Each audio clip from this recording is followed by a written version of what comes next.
High বন্ধুরা, আশা করি ভালো আছেন। আমিও ভালো আছি। তো বন্ধুরা, আমি বেশি ভালো নেই। আসলে ঠান্ডা লেগে আমার গলাটা বসে গেছে, তার জন্য আমার ভয়েসটা এরকম শোনাচ্ছে। প্লিজ কেউ মাইন্ড করবেন না, এটাকে অ্যাভয়েড করেন। তো বন্ধুরা, আজকে হচ্ছে রথযাত্রার উল্টো রথের দিন, মানে শেষ দিন। আবার সেই 1 বছরের অপেক্ষা রথযাত্রার।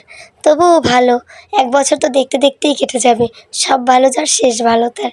আসলে বন্ধুরা, প্রথম দিন রথযাত্রার প্রথম দিনও আমি রাধারানি সাজছিলাম।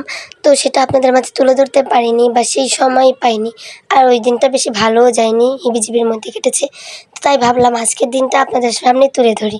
আজকে ভিডিওটা যদিও একটু বড়, তবুও আমি আশা রাখছি আপনাদের পুরো ভিডিওটা দেখতে ভালোই লাগবে। ধৈর্য ধরে অবশ্যই একটু দেখবেন। তো কথা না বাড়িয়ে চলুন বন্ধুরা, শুরু করা যাক। তো আমি আমার সাজগোজের সব জিনিস নিয়ে নিয়েছি, এখানে আমার যা যা প্রয়োজন। এবং যা যা প্রয়োজন সব কিছু তো নিতে পারিনি, আসলে টুকিটাকি করে সব কিছুই নামানো হয়েছিল।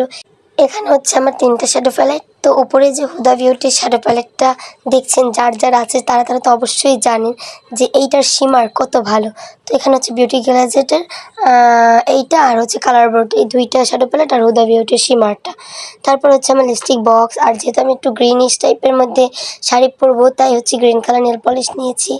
এরপরে হচ্ছে আমার হচ্ছে ল্যাশ, ব্লাশ অন, প্রাইমার, এভরিথিং, সব কনসিলার সব কিছু আছে। এবং পছন্দের ফেস পাউডার বিটানি, কার কার আমার মতন পছন্দের ফেস পাউডার বিটানি। আর সবচেয়ে যেটা গুরুত্বপূর্ণ সেটা হচ্ছে সিঁদুর। ভাই যতই যা সাজি, বিয়ের পরে আমি যদি সিঁদুর আর টিপ না পরি, মনে হয় যেন সাজ কমপ্লিট হয় না, ভালো লাগে না শাড়ির সাথে।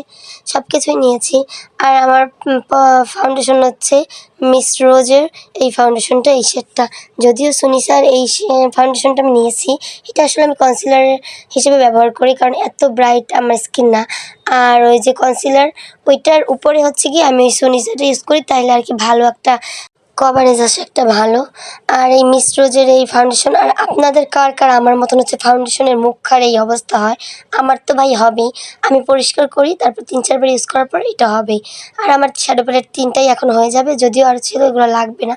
যখন যেই শ্যাডো প্যালেট দরকার আমি তখন সেটি ইউজ করি। তো যাই হোক, কথা না বাড়িয়ে শুরু করা যাক। আমার মেকআপ, অবশ্যই আমি আমার মেকআপ আপনাদের একদম দেখাবো না, কারণ এখন মেকআপ যদি ভিডিও করতে চাই তাহলে অনেক সময় লেগে যাবে। যদিও তাড়াতাড়ি বসছিলাম এবার মেকআপ করতে, তবুও বন্ধুরা পরে একটা সময় আমার মেকআপ আপনাদের দেখাবো। আমার ফেসের মেকআপ অলরেডি প্রায় শেষ, কারণ আমার চোখে হচ্ছে মেকআপটা যদি প্রায় শেষ হয়ে যায় তাহলে আর মনে করেন সময় বেশি একটা লাগে না। তো এখন শুধুমাত্র আমার হাইলাইটার, চোখের উপরে হাইলাইটারটা দেওয়া বাকি, ব্রড করা, এবং ল্যাশ, আইলাইনার, এইসব কাজল আর কি পরা বাকি।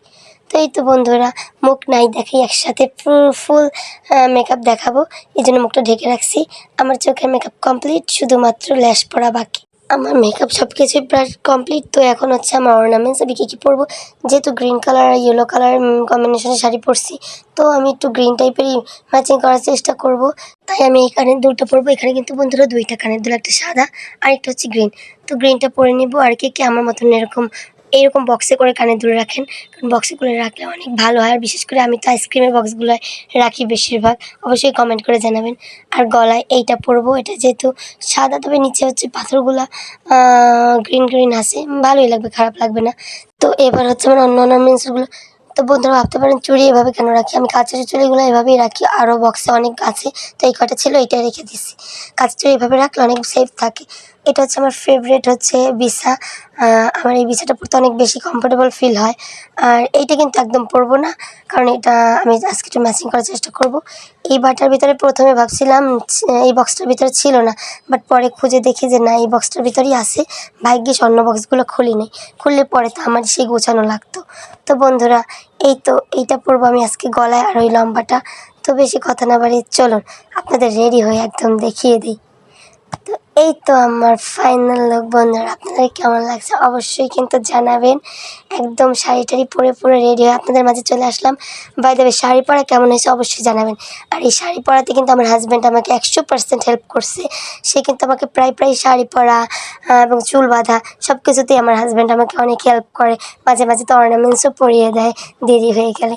এই তো চলে আসলাম, আমরা রিক্সা উঠে গেছি, মন্দিরের উদ্দেশ্যে যাচ্ছি। তো আমি আমার হাজব্যান্ডকে অনেক বেশি ভালোবাসি, কারণ আমার হাজব্যান্ড আমার প্রতি অনেক যত্নশীল। আর মেয়েরা তো যত্নশীলতাই পাগল, তাই না? টাকা পয়সা চেহারায় কিন্তু মেয়েরা পাগল না। তো আমরা মন্দিরে চলে আসি। এরপরে মন্দিরের বাহিরে হচ্ছে গিয়ে বিষ্ণুদেবের মন্দিরের সামনে কিছু রিলস ভিডিও বানাই আমরা বান্ধবীরা, মানে সখীরা মিলে। এরপরে হচ্ছে আমরা একটু রেস্ট নিই, রেস্ট নিয়ে আবার নিজেদেরকে একটু তৈরি করে তারপরে হচ্ছে গিয়ে ভগবানকে প্রণাম করে আমরা চলে যাই আমাদের রথযাত্রার অনুষ্ঠানে অ্যাটেন্ড হয়ে যাই। দেখেন বন্ধুরা, কত ভক্তবৃন্দরা আমাদের হচ্ছে গিয়ে আমরা এক পাশ থেকে যাচ্ছি, তো তারা আবার অপর পাশ থেকে যাচ্ছে। মানে অনেক অনেক রথ বের হয়েছিল। আর শেষের দিন মানে উল্টো রথের দিন আমাদের প্রোগ্রামটা ছিল বেস্ট, মানে আমাদের রথ ছিল সবার বেস্ট, কারণ কেউ আমাদের রথের মতন এরকম সাজিয়ে গুছিয়ে এত সুন্দর করে প্রোগ্রাম করেনি। রথ যদিও আমাদের রথটা ছিল আমাদের পিছনে, আমাদের দিয়েছিল রথের সামনে। তো আমাদের যেহেতু পারফরমেন্স ছিল তাই আমাদের রথের সামনে দেওয়া হয়েছিল। আমরা অনেক এনজয় করছি, আর এত ভালো লাগতেছিল ওই মুহূর্তটা, এত পরিমাণ মানুষ ছিল। আর আইন শৃঙ্খলার কথা কি বলবো, তারাও আমাদের অনেক প্রোটেক্ট করছে এবং তারা সবাই খুব ভালো। আসলে কি আমাদের বরিশালের মানুষজন সব অনেক অনেক ভালো, যার জন্য আমাদের কখনো ধর্মীয় কোনো দাঙ্গা হয় না, হাঙ্গামা হয় না। কারো কোনো ধর্মীয় কিছু মানে কোনো ব্যাপারে কেউ কোনো বাজে মন্তব্য বা বাজে ব্যবহার করে না, এবং কোনো ধর্মীয় দাঙ্গা হাঙ্গামা হয় না। সবাই সবার প্রতি অনেক বেশি রেসপেক্টফুল। আর যেখানের বা যে সিটির জনগণ সবাই এত ভালো, সেখানে তো ঝামেলা হওয়ার কোনো প্রশ্নই আসে না। যেমন ধরো আমাদের সামনে থেকে এত বড় র্যালি, তো আমাদের সামনে থেকে কোনো রিক্সা গেলে আমরা হচ্ছে সাইড দিয়েছি ইচ্ছে করে, বা আমাদের দাদারা সবাই সাইড দিয়ে দিয়েছে।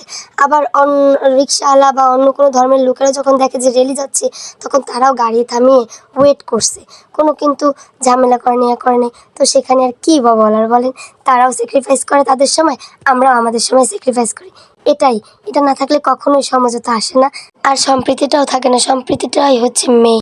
তো আজ এই পর্যন্তই বন্ধুরা, ভালো লাগলে অবশ্যই লাইক কমেন্ট শেয়ার করে পাশে থাকবেন। টাটা, ধন্যবাদ সবাইকে।